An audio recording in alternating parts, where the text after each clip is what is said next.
ଆମେ ଗତକାଲି ଦେଖୁଥିଲୁ, ସମସ୍ତେ ଅପେକ୍ଷା କରୁଥିଲୁ, ମାନଙ୍କୁ ସମସ୍ତଙ୍କ ଘରେ ପିଲାମାନେ ଅଛନ୍ତି ଆଉ ସେମାନଙ୍କ ଭବିଷ୍ୟତ ବିଷୟ ଆମେ ଦେଖୁଥିଲୁ। ଗତକାଲି ଆମ ପିଲାମାନେ ଯେତେବେଳେ ପ୍ରୋଟେଷ୍ଟ କରିବା ପାଇଁ ଯାଉଥିଲେ, କଣ ପାଇଁ?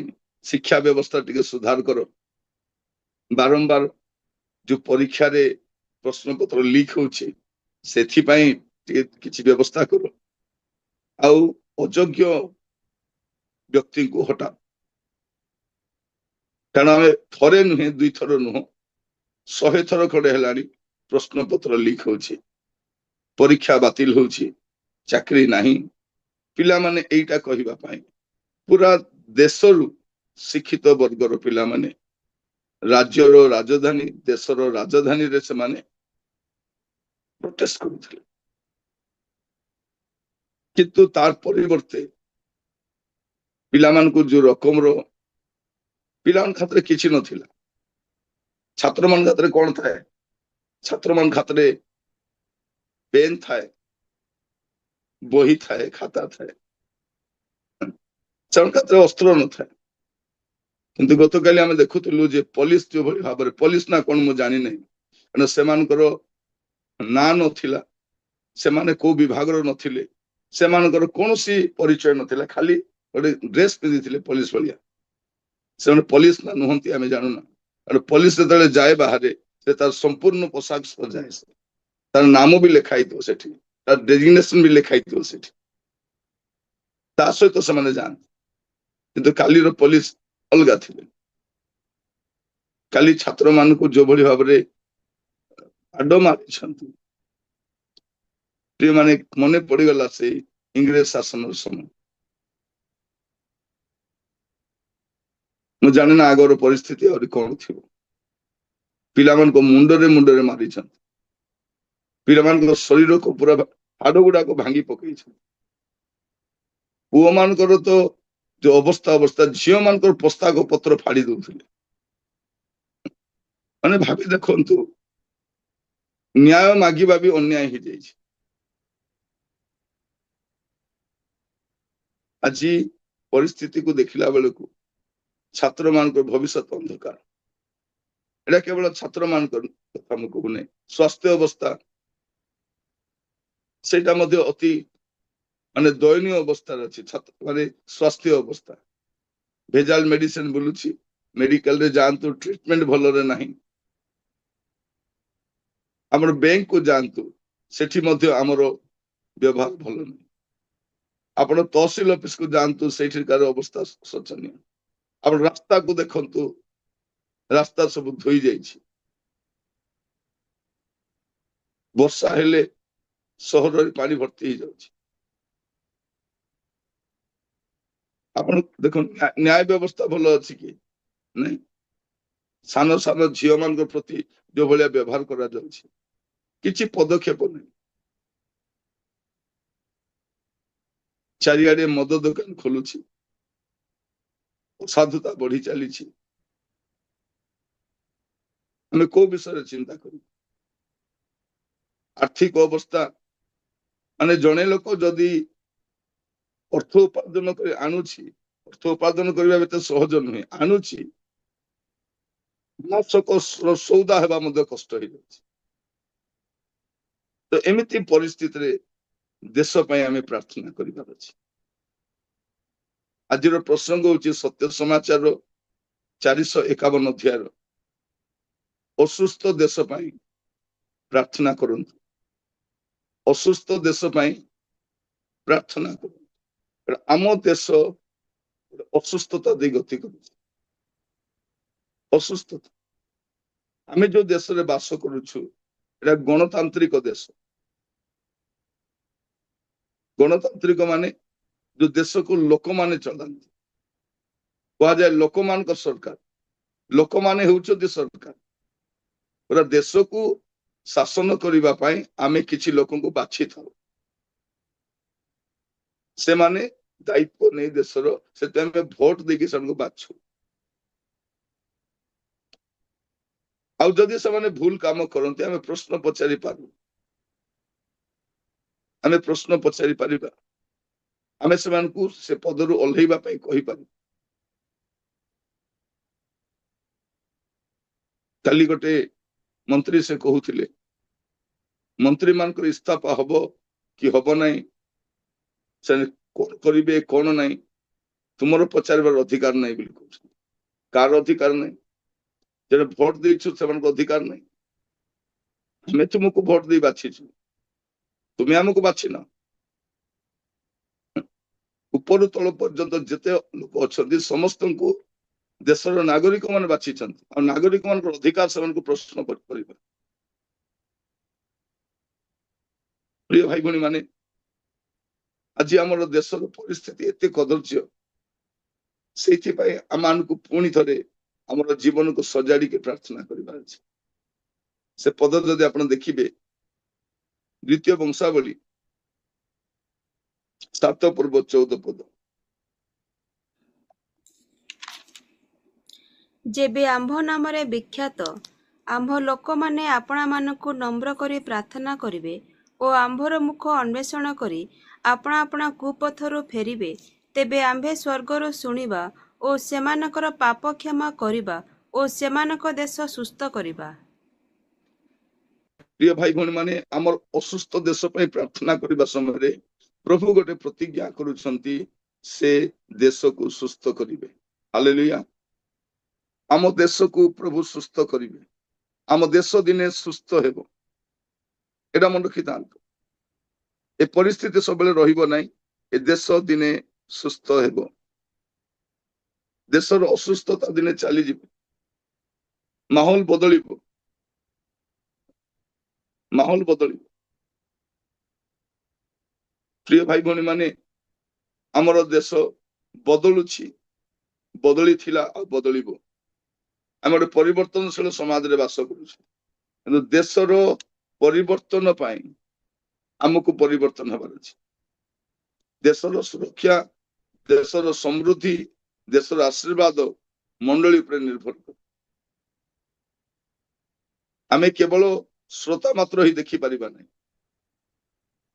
देशर दुर्गति को आमे श्रोता मात्र ही देखि परिबा नहीं। आमे कोन करिबार अछि किछि करिबार अछि। लेखार अछि जेबे आंभ नाम रे विख्यात आंभ लोक माने आमे का नाम रे विख्यात जगत जानुछि आमे प्रभु लोक आमे क्रिश्चियन लोक। आमे जदि आमे ग्रहण न कले भी लोक जानिछंती आमे क्रिश्चियन। जेबे आंभ नाम रे विख्यात आंभ लोक माने अपना मान को नम्र करी प्रार्थना करिवे। प्रभु आम ठारे नम्रता चाहुछंती।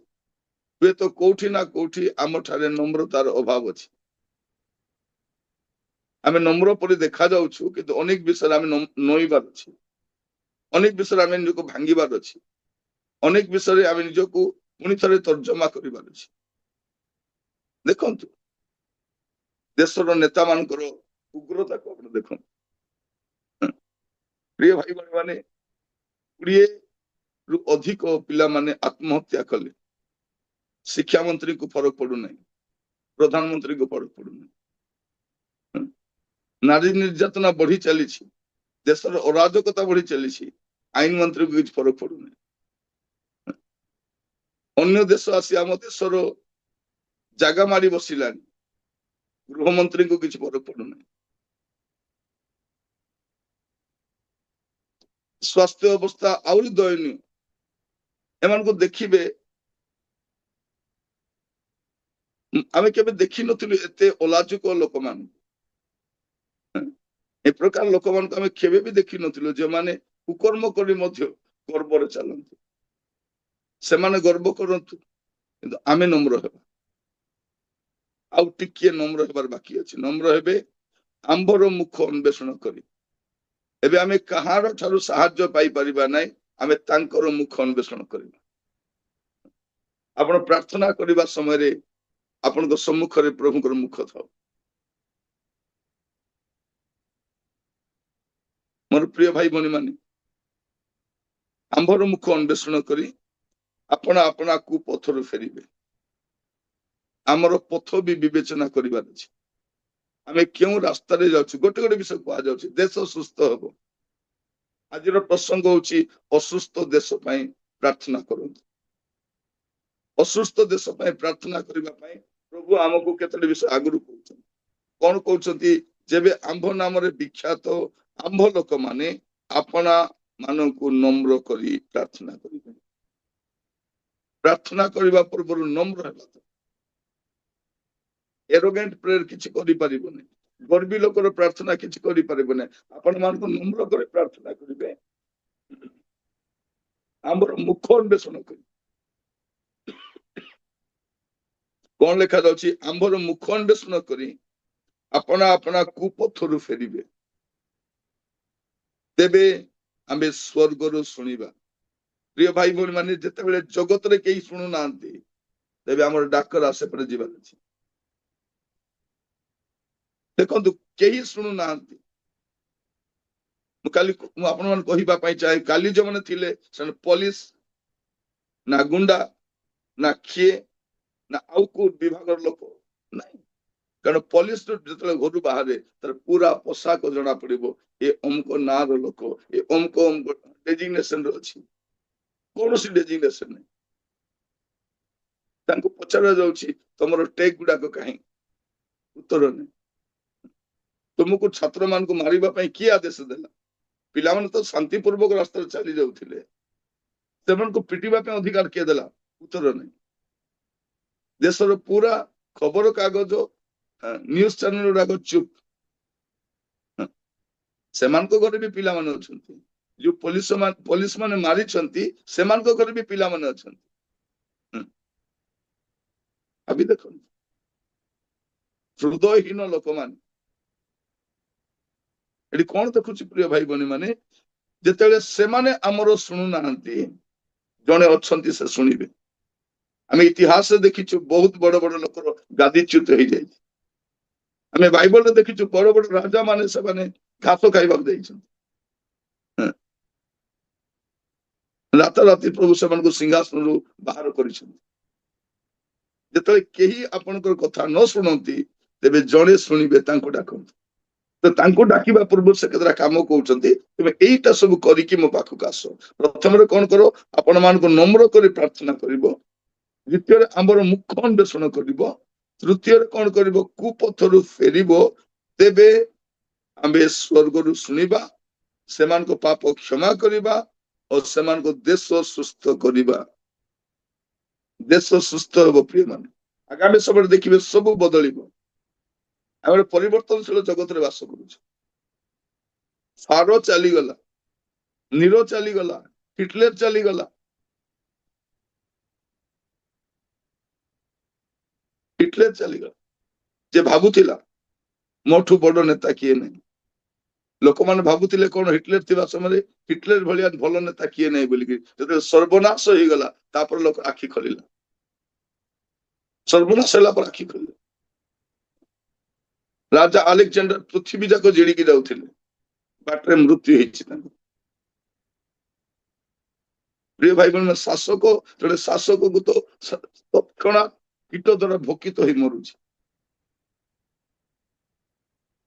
ସ୍ୱର୍ଗର ପରମେଶ୍ୱର ଶୁଣିବେ, ଦେଶକୁ ସୁସ୍ଥ କରିବେ। ତା ପାଇଁ କଣ କରିବା ଅଛି? ଆମକୁ ଆଜି ନମ୍ର ହେବାର ଅଛି। ଭାଇ ଭଉଣୀ ମାନେ, ଆଜି ଟିକେ ନିଜକୁ ଦେଖନ୍ତୁ, ଆପଣଙ୍କୁ ଆଉ କୋଉ କ୍ଷେତ୍ରରେ ନମ୍ର ହେବାର ବାକି ଅଛି କି? ପ୍ରାର୍ଥନା କରିବା ସମୟରେ ଆପଣଙ୍କ ମନ ଇଆଡେ ସିଆଡେ ନଥାଉ।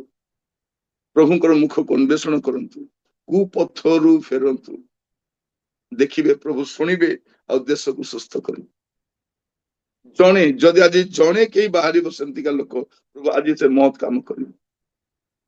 ପ୍ରିୟ ଭାଇ ଭଉଣୀ ମାନେ, ଆଜି ଆମ ଦେଶରେ ଆର୍ଜେଣ୍ଟଲି ଦରକାର ଅଛି ଏଇଟା। ଆଉ ଆର୍ଜେଣ୍ଟ ଦରକାର ଅଛି। ଯୋଉମାନେ ଆନ୍ଦୋଳନରେ ବସୁଛନ୍ତି, ବହୁତ ବଡ ବଡ କଥା କହି ପଳେଇ ଆସିଲେ ସେମାନେ, ଏଇଟା କରିବୁ, ସେଇଟା କରିବୁ, ସେଇଟା କରିବୁ, କିଛି ନାହିଁ। ଆମର ଦେଶର ଲୋକମାନେ ଏତେ ସହଜରେ ବିଶ୍ୱାସ କରନ୍ତି, ଏତେ ସହଜରେ ବିଶ୍ୱାସ କରନ୍ତି, ଆମେ ଆସିଲେ ଏଇଟା କରିଦେବୁ। ଲୋକମାନଙ୍କୁ କଣ ବୋଲି କହିଲେ? ତୁମକୁ 300 ୟୁନିଟ ବିଜୁଳି ଫ୍ରି ଦେବେ। ଦେଖିବେ ଇଲେକ୍ଟ୍ରିସିଟିର ରେଟ୍ ବଢିଗଲା। ମଦ ଦୋକାନ ବନ୍ଦ ହେଇଯିବ, ମଦ ଦୋକାନ ଖୋଲା ଗଲା। ଆଗକୁ ମନେ ରଖିଥାନ୍ତୁ, ଏମାନେ ଯାହା ପ୍ରତିଶ୍ରୁତି ଦେବେ ତା ଉଲ୍ଟା ଆଗା କରିବେ। ସେମାନେ ସିଧା କହିଲେ ଆପଣ ଉଲ୍ଟା ଶୁଣନ୍ତୁ। ସେଇ ଦିନର ଖେଳ ଆରମ୍ଭ ହେଇଛି। ପେଟ୍ରୋଲ ରେଟ୍ କମାଇ ଦେବେ, ଦରଦାମ କମିଯିବ, ଲୋକମାନଙ୍କୁ ମିଥ୍ୟା ଆଶ୍ୱାସନା ଦେଇ ଆସିଛନ୍ତି। ଚାଷୀ ମାନେ ସେମାନେ ରାସ୍ତାରେ ଓହ୍ଲେଇକି ରହିଲେ ଅନେକ ଦିନ, ଶୁଣାଗଲା ନାହିଁ, ସେମାନଙ୍କ ଉପରେ ପ୍ରହାର କରାଗଲା। ଯେଉଁମାନେ ଖେଳାଳି ମାନେ ଥିଲେ ସେମାନେ ଅନଶନରେ ବସିଲେ, ସେମାନଙ୍କୁ ଘୋଷାଡ଼ିକି ଟାଣିକି ନେଇଗଲେ। ଆପଣ ଦେଖିଥିବେ ଗତକାଲି ଅବସ୍ଥା, କୌଣସି ଖେଳାଳି ଆସି ଠିଆ ହେଇନାହାନ୍ତି ସେମାନଙ୍କ ସହିତ, କୌଣସି ରାଜନୈତିକ ଲୋକ ଆସି ଠିଆ ହେଇନାହାନ୍ତି ସେଠି। ପ୍ରିୟ ଭାଇ ଭଉଣୀ ମାନେ, ମୁଁ ବି କିଛି କିଛି ଫିଲ୍ମ ଷ୍ଟାର ମାନଙ୍କୁ ଭଲ ପାଉଥିଲି। ସେମାନଙ୍କର କଳା, ସେମାନଙ୍କର କାର୍ଯ୍ୟକଳାପ ଦେଖି ମୁଁ ବି ସେମାନଙ୍କୁ ଟିକେ ଟିକେ ଭଲ ପାଉଥିଲି। ମୁଁ ଭାବୁଥିଲି ଏମାନେ ଭଲ ଲୋକ ହେଇଥିବେ ବୋଲି। ଯେତେବେଳେ ଆପଣମାନେ ସମସ୍ତେ ଦେଖିଥିବେ ସତ୍ୟମେବ ଜୟତେ, ଅମିର ଖାନଙ୍କର ଗୋଟେ ପ୍ରୋଗ୍ରାମ ସତ୍ୟମେବ ଜୟତେ, ସମସ୍ତେ ପୁରା ଖୁସିରେ ଦେଖୁଥିଲୁ, ଭାବୁଥିଲୁ ଗୋଟେ କ୍ରାନ୍ତି ନେଇ ଆସିବେ ବୋଲି। କିନ୍ତୁ ଆଜି ତାଙ୍କର ପାର୍ଟି ବନ୍ଦ ଅଛି। କାହିଁକି? ସେ କଂଗ୍ରେସ ଅମଳରେ କରିଥିଲେ, ଆଜି କରିକି ଦେଖାନ୍ତୁ। ଗୋଟେ ଖେଳାଳି ଯାଇ ଠିଆ ହେଇପାରୁନାହାନ୍ତି, ଗୋଟେ ଫିଲ୍ମ ଷ୍ଟାର ଯାଇ ଠିଆ ହେଇପାରୁନାହାନ୍ତି। ଆମେ ଏମାନଙ୍କୁ କାହିଁକି ଦେଖିବାର ଅଛି? ଆମେ ଖେଳ କାହିଁକି ଦେଖିବାର ଅଛି? ଏମାନଙ୍କର ତାମାସା ଦେଖିବା? ଆମେ ସିନେମା କାହିଁକି ଦେଖିବାର ଅଛି? ସିରିଏଲ କାହିଁକି ଦେଖିବାର ଅଛି? ଏମାନଙ୍କର ତାମାସା ଦେଖିବା? ବନ୍ଦ କରନ୍ତୁ। ଆପଣ ଟିଭିର ନ୍ୟୁଜ ଦେଖିବା ବନ୍ଦ କରନ୍ତୁ। ଯୋଉ ମିଡିଆ ସରକାର ପାଦ ଚୁମ୍ବନ କରେ, ପାଦକୁ ଚାଟେ, ସେମାନଙ୍କ କଥା ଆମେ କାହିଁକି ଶୁଣିବାର ଅଛି? ଖବର କାଗଜ କିଣି ପଇସା ନଷ୍ଟ କରନ୍ତୁ। ସେଇଦିନ ଖବର କାଗଜ କିଣନ୍ତୁ ଯୋଉଦିନ ପରିବର୍ତ୍ତନ ଆସିବ। ଆସିବ ପ୍ରିୟ ଭାଇ ଭଉଣୀ। ଆଉ ଯୁବା ମାନଙ୍କ ଦ୍ଵାରା ଆସିବ, ଦେଖିବେ ଆସିବ। କାଲି ଦେଖିଲା ବେଳେ ମନେ ପଡୁଥିଲା ଜାଲିଆନୱାଲା ବାଗର ଘଟଣା। ଜେନେରାଲ ଡାୟର ଲୋକମାନଙ୍କୁ କେମିତି ମାରିବା ପାଇଁ ସେ ଆଦେଶ ଦଉଛି। ଗୋଡେଇ ଗୋଡେଇ ପିଟୁଛନ୍ତି ପିଲାମାନଙ୍କୁ, ପିଠିର ହାଡ ଗୁଡାକ ଭାଙ୍ଗି ଯାଇଛି, ମୁଣ୍ଡରେ ବାଡେଇଛନ୍ତି, ମସ୍ତିଷ୍କରେ କଣ ହେଇଥିବ ଜଣା ନାହିଁ, କେତେ ଛୁଆ ମରିଥିବେ ତାର ହିସାବ ନାହିଁ। ଜଣେ ଲୋକର ଆବଶ୍ୟକ ଅଛି ପ୍ରିୟ ଭାଇ ଭଉଣୀ, ଆଉ ସେଇ ଲୋକ ଆପଣ ହେଇପାରିବେ। ଆଉ ଆପଣଙ୍କର ପ୍ରାର୍ଥନା ପ୍ରଭୁ ଶୁଣିବେ। ଆଉ ଆଜିଠାରୁ ଆମେ ଗୋଟେ ପରିବର୍ତ୍ତନ ପାଇଁ ପ୍ରାର୍ଥନା କରୁ, ସୁସ୍ଥତା ପାଇଁ ପ୍ରାର୍ଥନା କରୁ, ଦେଶର ସୁସ୍ଥତା ପାଇଁ ପ୍ରାର୍ଥନା କରୁ। ଆମେ ନିରବଦ୍ରଷ୍ଟା ହିଁ ରହିପାରିବା ନାହିଁ, ଆମେ ପ୍ରାର୍ଥନା କରିବା। ଯଦି ଆପଣ ଦେଖିବେ ଜିରିମିୟ 5 ପର୍ବ 1 ପଦରେ, ଜିରିମିୟ 5 ପର୍ବ ତାର 1 ପଦ ଲେଖାଯାଏ, ତୁମ୍ଭେମାନେ ଜେରୁସାଲମର ସବୁ ସଡ଼କରେ ଏଣେ ତେଣେ ଧାଇଁ ଦେଖ ଓ ବୁଝ, ଆଉ ତହିଁର ଛକ ସ୍ଥାନ ସବୁରେ ଖୋଜ। ଯେବେ ନ୍ୟାୟଚାରୀ ଓ ସତ୍ୟ ଅନ୍ୱେଷଣକାରୀ ଏଣେ ତେଣେ ପାଇପାର, ତେବେ ଆମ୍ଭେ ଯେ ନଗରକୁ କ୍ଷମା କରିବା। କଣ ଲେଖାଯାଉଛି? ତୁମେ ମାନେ ଜେରୁସାଲମର ସବୁ ସଡ଼କରେ ଏଣେ ତେଣେ ଧାଇଁ ଦେଖ ଓ ବୁଝ, ଆଉ ତହିଁର ଛକ ସ୍ଥାନ ମାନଙ୍କର ଖୋଜ। ଯେବେ ନ୍ୟାୟଚାରୀ ଓ ସତ୍ୟ ଅନ୍ୱେଷଣକାରୀ 1 ଜଣ ପାଇପାର। କେତେ ଜଣ? ଜଣେ। ପ୍ରଭୁ ଜଣକୁ ଖୋଜୁଛନ୍ତି। ଯଦି ଜଣେ ପାଇଲୁ, ତେବେ ଆମେ ସେ ନଗରକୁ କ୍ଷମା କରିବା। ପ୍ରଭୁ ଅନୁଗ୍ରହ କରନ୍ତୁ। ପ୍ରିୟ ମାନେ, ଆମର ଦେଶର କୋଉ କୋଉ ପାପ ପାଇଁ ଆମେ କାନ୍ଦିବାର ଅଛି? ଯୋଉ ପାପକୁ ପ୍ରଭୁ ଘୃଣା କରନ୍ତି, ସେଇ ପାପ ଆମ ଦେଶରେ ଅଛି, ସେଇ ପାପ ଅଛି। ମାନେ ଏ ପ୍ରକାର ଲୋକକୁ ଭ୍ରମିତ କରାଯାଉଛି। କେବେ ସିମେଣ୍ଟର ଷଣ୍ଢ କି ଗାଈ କ୍ଷୀର ଦଉଛି? ସିମେଣ୍ଟର ଗାଈ କ୍ଷୀର ଦବ।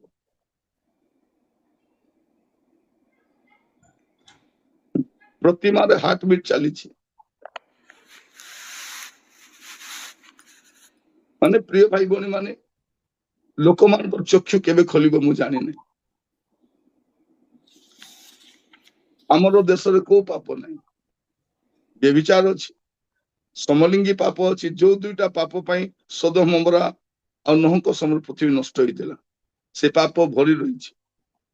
ଏବେ ଏଗୁଡାକ ପାପ ବୋଲି କୁହାଯାଉନି। ପ୍ରଭୁ କହୁଛନ୍ତି ଆମେ କ୍ଷମା କରିବୁ, କିନ୍ତୁ ଜଣେ ଲୋକ ଦରକାର, ଜଣେ ଲୋକ ଦରକାର। ଆଜି ଆପଣଙ୍କର ମୋର ପ୍ରାର୍ଥନା ନିହାତି ନିହାତି ଦରକାର। ମୋର ପ୍ରିୟ ଭାଇ ଭଉଣୀ ମାନେ ଆସନ୍ତୁ, ଆମମାନେ ପ୍ରଭୁଙ୍କର ମୁଖକୁ ଅନ୍ୱେଷଣ କରିବା ଆଉ ପ୍ରାର୍ଥନା କରିବା ପାଇଁ ଯିବା। ପ୍ରଭୁ ମହତ୍ କାର୍ଯ୍ୟ କରିବେ। ଆଜି ଦେଶ ସପକ୍ଷରେ ପ୍ରାର୍ଥନା କରିବା ପାଇଁ ଜଣେ ଲୋକର ଆବଶ୍ୟକ। ପିଲାମାନଙ୍କର ଅନେକଙ୍କର ଆଶା ଭାଙ୍ଗି ଯାଇଛି, ଅନେକ ପାଠ ପଢିବା ପାଇଁ ଇଚ୍ଛା କରୁନାହାନ୍ତି। ଏ ପ୍ରକାର ଦୁର୍ନୀତି ଦେଖିଲା ପରେ, ଏ ପ୍ରକାର ଅସାଧୁ କାର୍ଯ୍ୟ ଦେଖିଲା ପରେ, ସେଦିନ ଯେତେବେଳେ ପ୍ରିୟ ଭାଇ ଭଉଣୀ ମାନେ କଣ ବୋଲି କୁହାଯିବ, ଆମେ ନୀରକୁ ଦେଖିନାଉ, କିନ୍ତୁ ନୀରର ପ୍ରତିଛବିକୁ ଦେଖୁଛୁ। ଦେଶ ଜଳୁଛି, ଦେଶ ଜଳୁଛି। ଆପଣ ଦେଖନ୍ତୁ, ଯିଶାୟ ତାର 59 ପର୍ବ 16 ପଦ, ଯିଶାୟ 59 ତାର 16। ଆହୁରି ସେ ଦେଖିଲେ ଯେ କୌଣସି ପୁରୁଷ ବର୍ତ୍ତମାନ ନାହିଁ, ପୁଣି ମଧ୍ୟସ୍ଥ କେହି ନାହିଁ ବୋଲି ଚମତ୍କୃତ ହେଲେ।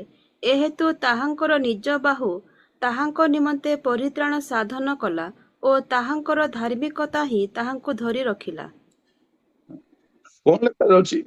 ଆଉ ସେ ଦେଖିଲେ ଯେ କୌଣସି ପୁରୁଷ ବର୍ତ୍ତମାନ ନାହିଁ, ଜଣେ ଲୋକ ବି ନାହିଁ, ପୁଣି ମଧ୍ୟସ୍ଥ କେହି ନାହିଁ ବୋଲି ଚମତ୍କୃତ ହେଲେ। ମାନେ ଆମେ ସମସ୍ତେ ଯେ ନିଜ ନିଜ ସମସ୍ୟା ପାଇଁ ପ୍ରାର୍ଥନା କରୁଛୁ, ଦେଶ ସପକ୍ଷରେ କିଏ ଅଛି? ପ୍ରଭୁ ଚମତ୍କୃତ, ମାନେ ପ୍ରଭୁ ଚମତ୍କୃତ ହଉଛନ୍ତି। ଯୋଉ ଦେଶରେ ଆମେ ବାସ କରୁଛୁ, ସେ ଦେଶ ପାଇଁ ମଧ୍ୟସ୍ଥ କିଏ ଅଛି? ଆପଣଙ୍କର ଦୈନିକ ପ୍ରାର୍ଥନାରେ ଦେଶ ରହିବା ଦରକାର। ଦୈନନ୍ଦିନ ଜୀବନରେ ଦେଶ ପାଇଁ ପ୍ରାର୍ଥନା କରନ୍ତୁ। ଆପଣଙ୍କ ସମ୍ମୁଖରେ ଯାହା ଯାହା ଆପଣ ଦେଖୁଛନ୍ତି, ପ୍ରତିଦିନ ପ୍ରାର୍ଥନା କରନ୍ତୁ। ପ୍ରତ୍ୟେକଙ୍କୁ ମୁଁ କହିବା ପାଇଁ ଚାହେଁ, ପ୍ରିୟ ଭାଇ ଭଉଣୀ ମାନେ, ପ୍ରାର୍ଥନା ହିଁ ଏକମାତ୍ର ବିକଳ୍ପ। ଯେତେବେଳେ ସବୁ ବିକଳ୍ପ ବନ୍ଦ ହେଇଯିବ, ସେତେବେଳେ ଗୋଟେ ବିକଳ୍ପ ବାକି ଥିବ, ପ୍ରାର୍ଥନା। ଆଉ ସେଇଟା ଆମେ କରିବାର ଅଛି। ଅସୁସ୍ଥ ଦେଶ ପାଇଁ ପ୍ରାର୍ଥନା କରନ୍ତୁ, ପ୍ରାର୍ଥନା କରନ୍ତୁ। ଆମର ଦେଶରେ ଲୋକମାନଙ୍କୁ କଣ ବୋଲି କହିଲେ? ଗୋମାତା। ଠିକ ଅଛି, ଗୋମାତା ବୋଲି କହିଲ, ମାତା ବୋଲି ମାନ, କିନ୍ତୁ ସେଇ ଲୋକମାନେ ଯୋଉ ଗୋମାତା ବୋଲୁଛନ୍ତି, ମାଂସ ରପ୍ତାନୀରେ ଆମର ଦେଶକୁ ନମ୍ବର 1 ଆଡକୁ ନେଉଛନ୍ତି। ଭାବି ଦେଖ, ମାନେ କୋଉ ପ୍ରକାର ପରିସ୍ଥିତି।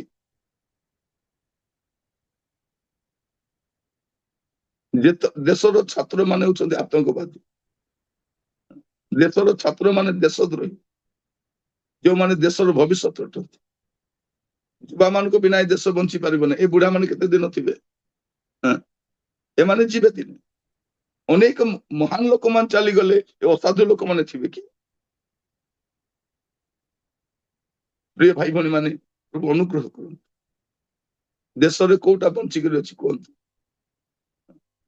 କୋଉ ବିଭାଗକୁ ବିକ୍ରି କରାଯାଇନାହିଁ, କୋଉ ବିଭାଗକୁ ନିଲାମ କରାଯାଇନାହିଁ, ଦେଶର କୋଉ ସମ୍ପତ୍ତି ବିକ୍ରି କରାଯାଇନାହିଁ।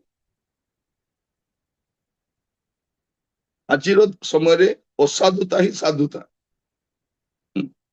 ଅଭଦ୍ରାମୀ ହିଁ ଭଦ୍ରତା, ଦୁଷ୍ଟ ମାନଙ୍କୁ ଆମେ ସନ୍ଥ ବୋଲି କହୁଛୁ।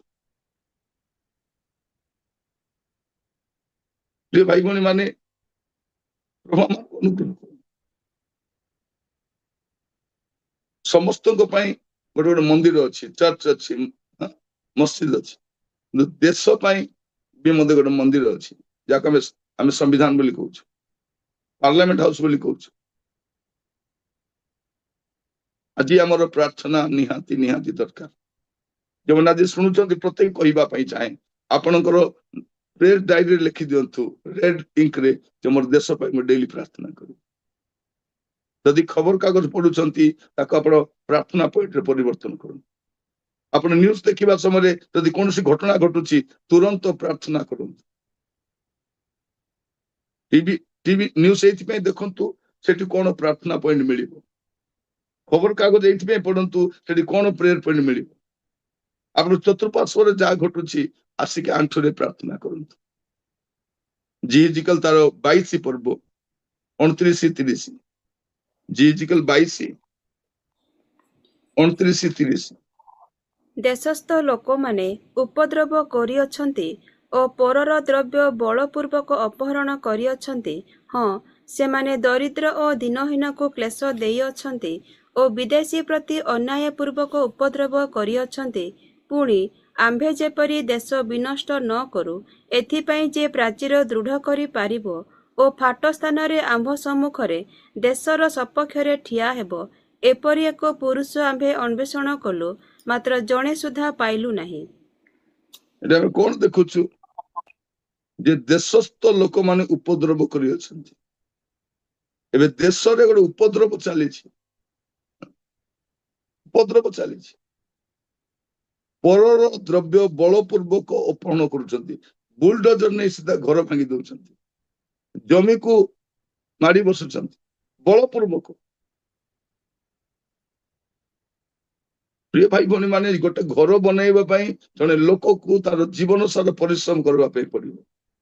ବସ୍ତିକୁ ବସ୍ତି ହଟେଇ ଦଉଛନ୍ତି, ଗାଁକୁ ଗାଁ ବାହାର କରିଦଉଛନ୍ତି, ଜଙ୍ଗଲର ଲୋକମାନଙ୍କୁ ତୋଡି ଦଉଛନ୍ତି।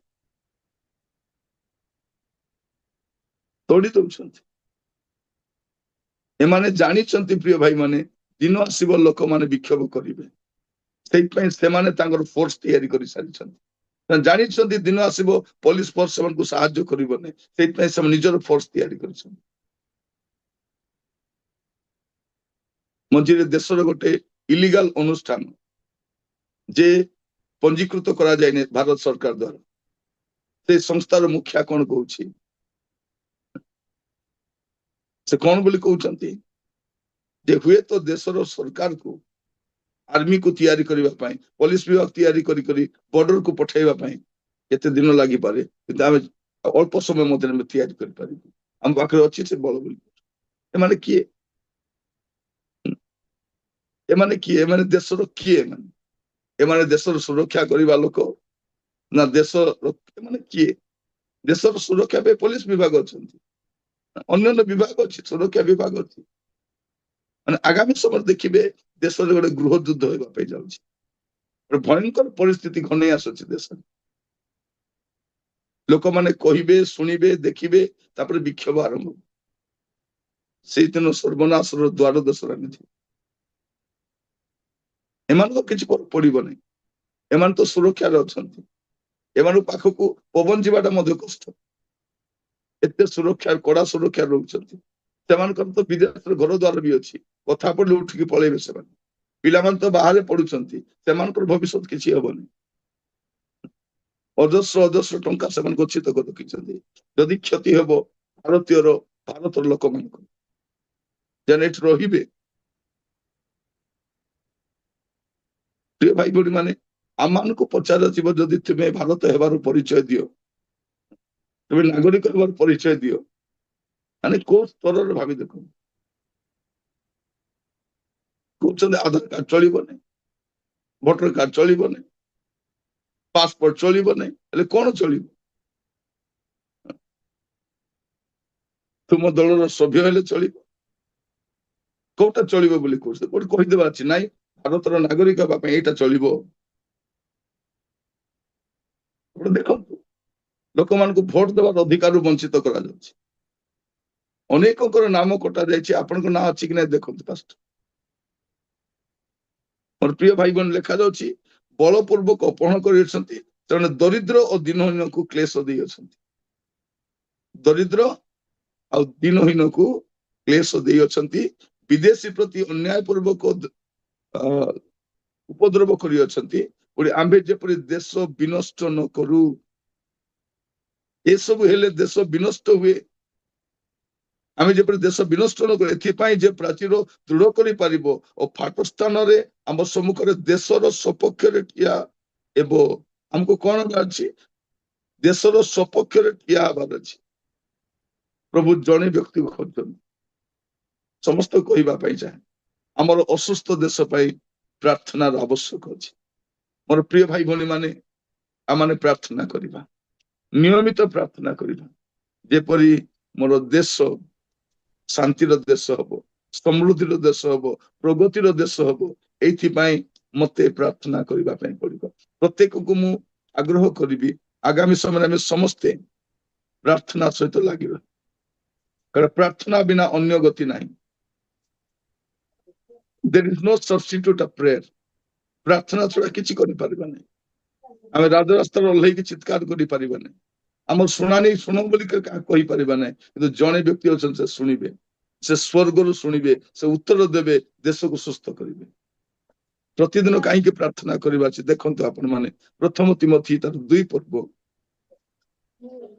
तार प्रथम 2 पद प्रथम तिमोथी 2 पर्व प्रथम 2 पद आम्भे माने जेपरी सर्वत भावे ईश्वर परायणता और भद्रता सह शांति और निर्भीकतार जीवन यापन करि पारु एथि निमंते सर्वसाधारण लोकंक पाई राजा और शासनकर्ता समस्तंक पाई निवेदन प्रार्थना विनती और धन्यवाद उत्सर्ग करने निमंते मु सर्वप्रथमे अनुरोध करुअछि एटा होचे सर्वप्रथम अनुरोध मु भी आपण मान को करूची पाउल भी सेदिन लिखिछन्ती सर्वप्रथम अधिकार एटा होचे ख्रिस्टियन रो ड्यूटी आपण को डेली काम कोन अटे प्रार्थना करबा काहे कि आमे जेपरि शांति माने भद्रता ईश्वर परायणता शांति और निर्विघ्नता रे जीवन यापन करि पारिबा शांति रे और निर्विघ्नता रे वास करबा पई कोन करबा अछि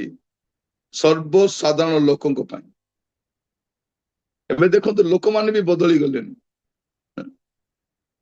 धर्मर चादर पिंधिकी लोक माने बदली गलेनी आपन को कथाबार्ता हेबा लोक भी बदली गलेनी आपन को पड़ोसी भी बदली गलेनी सेन को दृष्टिकोण भी बदली गलानी आपण अनुमान करि पारुथिबे लोक मान से लोक मान पूर्व परि नहंती आपण जो डिपार्टमेंट काम करंती जो कॉलेज रे पढंती सबुरो बदली ना प्रभु आमान को अनुग्रह करंतु सर्वसाधारण लोकंक पई राजा देशर जे राजा अछन से भावुछन्ति मु राजा बोली आज आम राजार शासन नहीं राजा शासन गलानी राजा माने मलेनी गलेनी से माने राजा शासन करता मान समस्त जो माने शासन गादी रे अछन्ति समस्त में प्रार्थना करूँ सरपंच टू आरंभ कर ऊपर पर्यंत कहते दिल्ली रु पल्ली पर्यंत प्रार्थना दरकार सरपंच माने देखिबे गाँव रे समान उत्पात देखिबे एटा लिखिदेवी ना तुम ख्रिस्टियान लोक मुझे करि ना तुम आदिवासी लोक तुम हरिजन लोक तुम अमुक लोक तुम काम हम ना बारंबार दौड़ू दया कर आज्ञा दया कर जे के शासन गादी प्रार्थना करवा निवेदन प्रार्थना और विनती धन्यवाद उत्सर्ग करने निमंते मु सर्वप्रथम अनुरोध करूछि एटा जदि करबा हमें डेली तेबे ईश्वर परायण जीवन शांति रे काटि परिबा भद्रतास्थ रही पारिबा शांति और निर्विघ्नता रही पारिबा आम देश सुस्थ हो आमीन आपण आगामी समय देखिबे देश सुस्थ हो ओलिया दिन सफा हो प्रिय भाई भणी माने दिने स्वच्छ भारत हेबो कौन हम स्वच्छ भारत आमान को स्वच्छ भारत स्वप्न देखा गांधी जी को हत्या कला पर बड़का कौन बाकी थिला चश्मा और बाड़ी से चश्मा आनी कौन लिखि दे स्वच्छ भारत आप देखी से लेखाटा स्वच्छ भारत से चश्मार गोटे पटे स्वच्छ लेखा गोटे पटे भारत जो पटे स्वच्छ लेखाई से पटे भारत नहीं जुआडे भारत लिखाई सियाड़े स्वच्छ नहीं इे स्वच्छ इे भारत माने जुआडे स्वच्छ लिखाई सियाड़े भारत नहीं जुआडे भारत अच्छी सियाड़े स्वच्छ नहीं से बाड़ी को आनिक झाड़ू लगे दी कौन कर स्वच्छ भारत प्रिय भाई भणी माने समय आसुची आम गोटे परिवर्तनशील जगत में बास करुछु आ परिवर्तन प्रार्थना भी दरकार अछि समस्ते आम निज लोक अटंती कई बाहर नुहति ଶାସକ ଶୋଷକ ସବୁ ଆମ ଲୋକ, ଅନ୍ୟାୟ କରିବା ଲୋକ ବି ଆମର, ଅନ୍ୟାୟ ସହିବା ଲୋକ ବି ଆମର, ଦେଶକୁ ଡକାୟତ କରିବା ଲୋକ ବି ଆମର, ଆଉ ଯାହାକୁ ଡକାୟତ କରାଯାଉଛି ସେ ବି ଆମର ଅଟେ। ଏ ଦେଶ ଆମର ଅଟେ। ଆଉ ଆମକୁ ପ୍ରଭୁ କହୁଛନ୍ତି ତୁମର ଦେଶ ସୁସ୍ଥ ହବ, ଆଉ ସେ ସୁସ୍ଥତା ଆମ ଠାରୁ ଆରମ୍ଭ ହବ, ଆମର ପ୍ରାର୍ଥନା ଠାରୁ ଆରମ୍ଭ। ଆସନ୍ତୁ ଚକ୍ଷୁ ବନ୍ଦ କରିବା, ସମସ୍ତେ ପ୍ରଭୁଙ୍କ ଆଡକୁ ଅନେଇବା ଆଉ ପ୍ରାର୍ଥନା କରିବା।